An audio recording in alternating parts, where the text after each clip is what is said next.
Hello, everybody. Welcome to Late Night Football. Welcome to our match reaction show. It's finished. Barcelona to Cadiz nil, and 3 points to Barcelona. It got a little bit touchy that was the last 10 minutes. Maybe Chris Ramos coming on, getting a few headers, and there was a shot of the post. But you had to say overall it was a routine win. Once they got the two goals, the quick double burst that they did in 3 minutes, I think after that they just kind of you knew that they were kind of just trying to see the game out. They didn't want to exert themselves too much in the game because they had to. They've got a big game coming up on Thursday, and I think the focus with the team selection as well. I think with everything was going on, I think that the focus was on that Thursday game, which is why we didn't see Rafinha start. We didn't see Araujo start as well.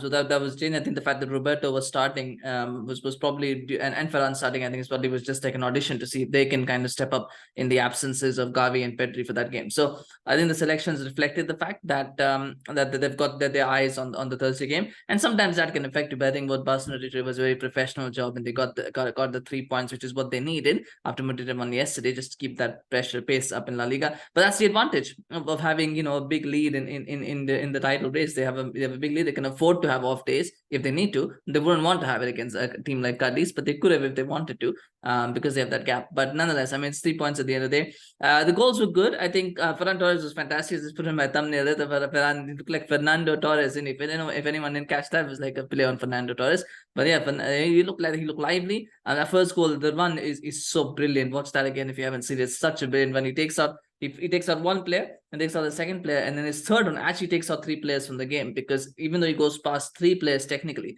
that third run actually takes out three players because he's taken out, because they're all in a line, and he's taken all of them out because none of them I can do anything other than just hope and pray he either overhits his cross, or the shot that goes, cannons off somebody, because he's just taken all of them out of the game. And so after that, it's all about it's all about how good that cutback is. And it was a good cutback, which Lewandowski should have scored from, but he insisted a defender as a lucky rebound, and Roberto is on hand to score and make it 1-0. It was a goal that Barcelona deserved. They were the better team. But sometimes happens, right? The longest stays 0-0, the more the pressure builds, particularly after what had happened on Thursday. I think they wanted a better response today. So that would be something that would have helped them. And then Lewandowski steps up and scores his first goal at Nou Camp since October as well. A little bit of a monkey off his back. I don't think he's played too badly in the intervening period. He has, of course, had a suspension as well. But I think he would have been happy just to get that goal, just to get a bit of confidence back for himself as well, and a bit of form back going into that Thursday game as well. Again, Cadiz, they were trying to attack. I think because it was towards the end of injury time, we're like, let's try and do an attack. Let's see if we can get somewhere,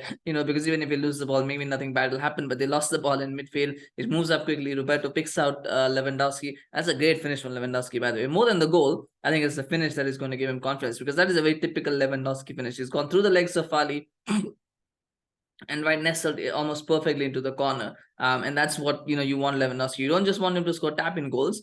Those are good as well, and they all count. But I think just that's the nature of the goal that he scored will tell him, yes, my finishing is back at the level that I want it to be. My form is back. So he'll be happy with that as well. Maybe fans would expect a little bit more, but then again, they've won 7 games 1-0. So this is not a Barcelona team that dominates and blows away opponents. This opponents is a team that wins, that does whatever it needs to do to win games, and it just doesn't mind winning ugly. And winning 2-0 over winning 1-0 obviously is a step up. And of course, they don't concede goals. They just don't concede goals in La Liga.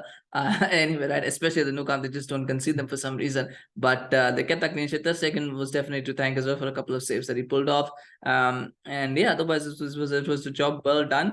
I think now the question for Thursday's game will obviously be selection. And I think with Pedri out, with Gavi out, who do you put into that midfield and who do you play into the wing? I was actually thinking he might, he might go with, I didn't realize Gavi was also suspended actually for a second. I've forgotten. So I thought Ferran and Roberto might start. But I think the thing is, Ferran was good today, and I think he might have played himself into contention on that right wing slot. But then if you play him, in the winger slot, not the right wing slot, we play for the winger slot. But the thing is, can he be as effective on the left as he was on the right? Because he was very good on the right. I think when he moved to the left, he wasn't necessarily that effective. Maybe because it was toward the end of the game as well. You never know. But the question is, can he be effective on the right? I think he can be. But I do think he prefers playing off the right. So, but he's gonna have to adapt to playing on the left. Because otherwise, then you're looking at Ansu Fati, and I don't think Ansu Fati had a good game today. He's going to be that way. Ansu Fati is going to take a. I think this season is just for him to reacclimatize and readapt himself to playing first team football, because he's been out for so long. It's going to take him a while to get back up to speed. So this season is just going to be about that. So I don't expect Fati to start against Manchester United just because he had a bad game today. He was okay when he came on against United. So I think for now his role is going to be to play as his impact sub, just kind of getting back into rhythm and then getting starts here and there in games like these. So I expect Ferran Torres will probably start on the left because other than that I don't see, unless Dembele is coming back. Then they might play him, but I don't think he's back, and I think it'll be too much for him to play right away at a game of that intensity. So I think it will probably, even if he's back, he probably might be on the bench. So I'm expecting that Ferran and Rafinha will start, but Rafinha will play on the right because you saw today he played on the right, so he's going to play right, and then Ferran is going to have to play on the left. And then that midfield, now that's the interesting one. The midfield is interesting one because Sergio Roberto scored a goal today. I thought he looked good as well. If you're gonna, but then you look at Jong and Garcia, who's going to be at the third midfield. Sergio Busquets was on the bench. Now, if Sergio Busquets has played a little bit today, I think he would have started the game against Manchester United. The question is Xavi saying it's okay that he has not played a lot? I'm still going to put him in the starting lineup against Manchester United. The reason for doing that also would be Busquets plays as a CDM. Then De Jong can play a little bit further up front, which is his natural position. Otherwise, he's got to have to play as a CDM, so as a lone CDM. So it's going to be interesting to see what combination Xavi picks for that midfield. I think Roberto's done enough, in my opinion, to start the game against Manchester United. And again, it's a high-intensity game. It's a big game. You don't necessarily throw players into it without having played at all. For a couple of weeks, which Busquets hasn't. But maybe Busquets is a world-class midfielder, so maybe he can. He doesn't need that prep time, and he can probably just slot straight in. He might just put him in there because they'll probably need someone to counter the tenacity of Casemiro and possibly Sabitzer.